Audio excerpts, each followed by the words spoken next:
What's going on, guys? It's Elias. Welcome back to another video.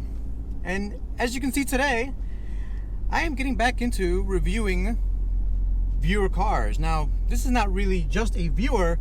This car is owned by Bobby, a good friend of mine that works at Gray Chevrolet. He's the guy that I buy my Corvettes off of. So if you're interested in a sports car, Camaro, he's the guy that I've loved to work with and has been pretty awesome with me. Doesn't overcharge, more than market price or anything like that. He's really good. So I'm in his car today, and I'm gonna go for a little test drive, because one of the reasons I want to drive this car today is I'm actually interested in possibly getting one. Now, in case you didn't know, this is the 6th gen Camaro. The 6th gen Camaro has been around for quite some time, since 2016. It was introduced into the markets. And in 2016, when the redesign of the Camaro, or the 6th gen of the Camaro, came out, that'll never get old, it came out to pretty good applause. It was based off the Alpha platform, which is the same platform that most of the Cadillacs are based off of. It's a really good GM platform. The only one problem that it really has from that platform is that it's very heavy. So it's a 36, 37, 3,800 pound car, depending on what trim level you get. And that's quite a heavy car for a sports car. Now, this is really more of a muscle car turned into a sports car than anything else.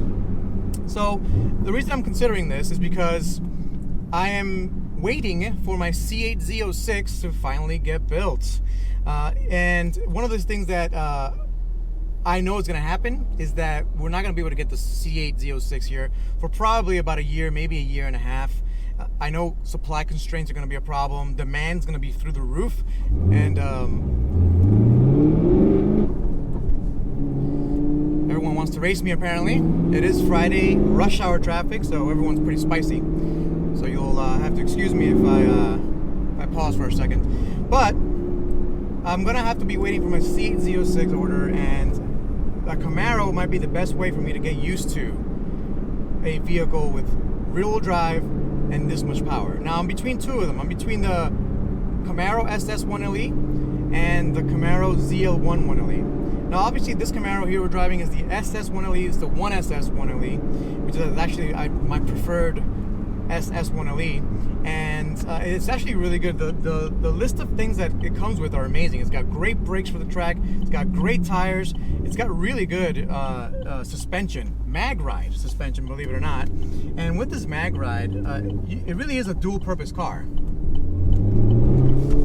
I'm gonna go through some back roads here with pretty terrible pavements. And we're really gonna test this mag ride. Now, I have my C8 Corvette that I owned had mag ride on it. It was really good, and this is an older generation of mag ride, but oh yeah. So I came through here in my S2000 before, and I was bouncing around everywhere. It's just a very stiff vehicle, and I didn't even find it that stiff. This car, because it has mag ride, wow.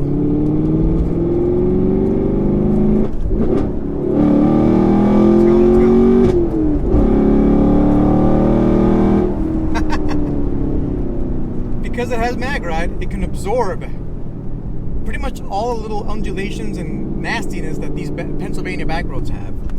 And part of the reason I love mag ride is, again, because it becomes a comfortable cruiser when you put it in touring mode. It becomes a sports car when you put it in sport mode. And at the track, it actually helps you go faster than a regular suspension. It aids any driver. A good driver, like even Andy Pilgrim, enjoys the way the mag ride suspension works with the whole chassis. Because again, the biggest problem with the chassis is its heft, its weight. It's extremely heavy. You need really good suspension to manage it all. Now, this is the manual version. I'm still torn between the manual and the A10. This manual is extremely good. It's actually quite impressive how good this manual is. Chevy did a really good job of putting an incredible manual in this. It feels bulletproof. Oh yeah, that sounds really good. You can heel toe real nice. It also has auto blip. So I'm here getting into tighter and tighter roads. And honestly, one of the biggest detractors that people have is that this thing is too big. It feels too big on the inside because the visibility is bad. I gotta disagree. I completely disagree. If you set up your mirrors correctly, and if you put your seat correctly, you kind of raise it up so you can see above the belt line. It is a very high belt line. I'll give you that. I have no problems seeing over it. Quite honestly, I don't know what everybody was complaining about. This is really my first time driving a Camaro. I'm not at all worried about not seeing enough. The visibility is not crazy. It's not bad. It's just fun. So I was worried about the visibility. I'm glad I drove this car because I'm not worried about it at all anymore. Let's see if I can. See, this is right now. I'm looking over a hill, very tight, no problems at all. In fact, I'm getting better visibility than my S2000 now. I think my S2000 seat is very low. That's why I couldn't see as well. But there's no problem here, guys. This visibility, not a big deal. The only issue is that seeing back there. But if you set your mirrors right, it becomes a non-issue. And if you ever put the top up on an S2000, yeah, you'll know how bad the visibility really is.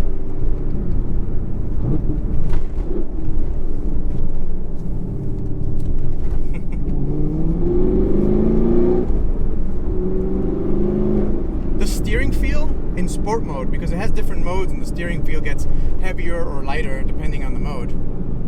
It's actually perfect in sport mode.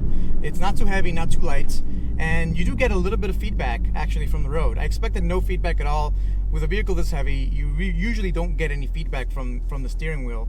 And again, this is after driving the S2000, the Honda S2000, which has amazing steering feel, and you know exactly what that car is doing. This car feels really, really good. It's not as good as the S2000. I'm not gonna say that. The steering is not as good, I would say, even as the Type R, the Honda Civic Type R, my FK8.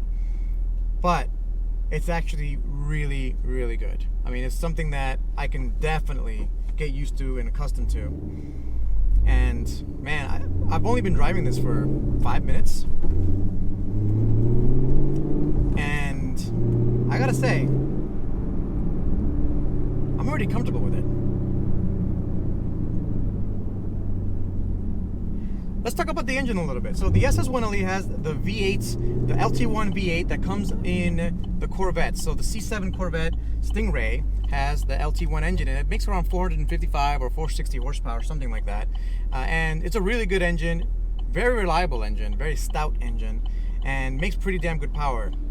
The biggest quality of that engine is that it's a very linear power band. It makes power from 1500 RPMs all the way up to 6000 RPM, never misses a beat. You know, that makes it a little bit uncharacteristic. So the character that the S2000 has with that VTEC and the switchover and that excitement, this doesn't have it. It's a very different feeling. Again, very linear, very predictable, which predictability tends to make you go faster on the track. I like that a lot. I also like the reliability and ease of maintenance. It's effectively a souped up truck engine. That's basically what it is. Some people disagree with me on that, but it's basically a souped up 6.2 liter truck engine from the Silverado. And because of that, it's just really stout. It's made really well. GM makes the best V8 engines in the world. I'll say it. Ford does a really good job with their V8s. I think GM does a better job than Ford. There's a reason why people have been swapping LS engines into everything.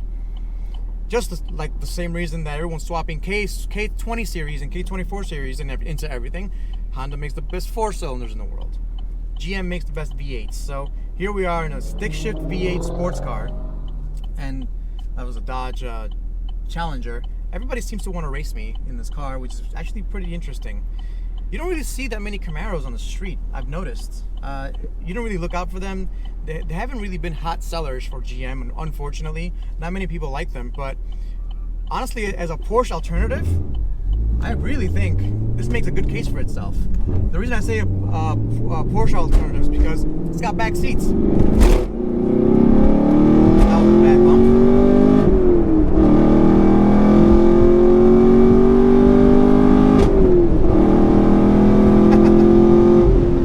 Effortless, over triple-digit speeds in no time at all. Very comfortable, linear, no drama. that's what you want to get fast lap times. Then you put it in 6th and quiets down nicely, nice and comfortable.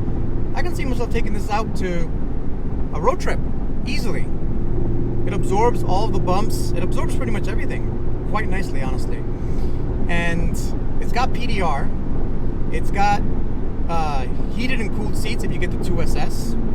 And basically all of the technology that I want from a car, this has. It's a little bit simple in here, and that's okay. So let's talk about the interior. People like to complain about this interior. I don't see why. I mean, the screen being tilted forward, I guess, is a thing, and I get it. But it's not a big deal at all. You get used to it immediately. It's not even a problem that I would think about. And the simplicity in here, honestly, is refreshing. It reminds me again of the Civic Type R simplicity in the interior. If you like that simplicity, you'll like this. Merging onto the highway here. This is like the bad portion of I-80 here. And again, the magnetic ride suspension, it does a wonderful job of absorbing all these nasty bumps.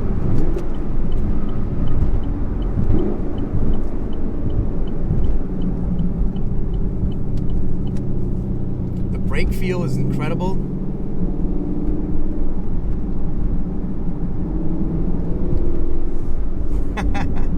Now the only thing that would maybe surpass this would be a ZL1 1LE. The ZL1 1LE is the other vehicle that I'm looking at possibly to hold me over while I wait for my C8 Z06 and allow me to practice in a high horsepower car at the track. Allow me to get those track times up in a safe manner. You know, when I get my C8 Z06, I'm gonna want to wring that out of the track. And it's a brand new platform, brand new engine for GM, and I want to have some experience under my belt before I get on that car. This might be a good one, or the ZL1 1LE. All right, guys. So between this and the ZL1 1LE. The ZL1 1LE has a very, very stiff suspension. Road trips on that thing will be very harsh. It might be something that I could do or not. I'm not sure yet. I'm still thinking about it. The problem is right now it's impossible to drive one. You just have to buy it. You find it somewhere and you buy it. And once you buy it, it's yours, right? So that's kind of how it works. One of the things that is kind of holding me back from buying the ZL1 1LE is maybe I do want that ability to use it as a road trip car, right? Maybe take it to long distance road trips from maybe Pennsylvania to Florida, Florida to Texas, you know, maybe just show up at the racetracks with my car, no trailer, nothing, no big deal. The SS 1LE would do that. ZL1 1LE might be tough.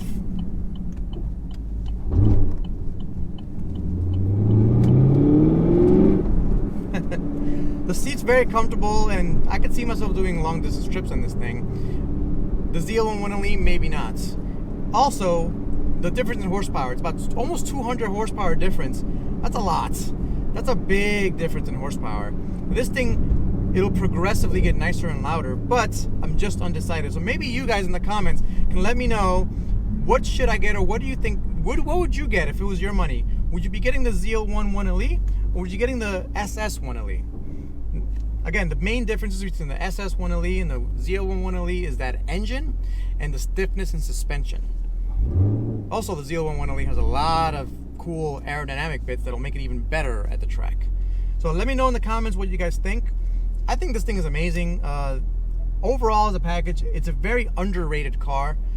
Few people know about this thing. I hope more people kind of start learning about these cars, because once they're gone, they're gone. This might be the last ever era of a V8 manual that you can get, and even if you get the A10 automatic, it might be the last era of a V8 sports car you can take from the factory and take it to the track and not have to worry about it. I think we're there, and this thing is so good. It'd be a shame for you to miss it. So again, in the comments, would you get one? Would you get a ZL1 1LE? I don't know. Let me know. Thanks for watching, guys. If you haven't yet, make sure you hit the subscribe button. Lots more of these videos coming out soon. I'll see you later. Peace.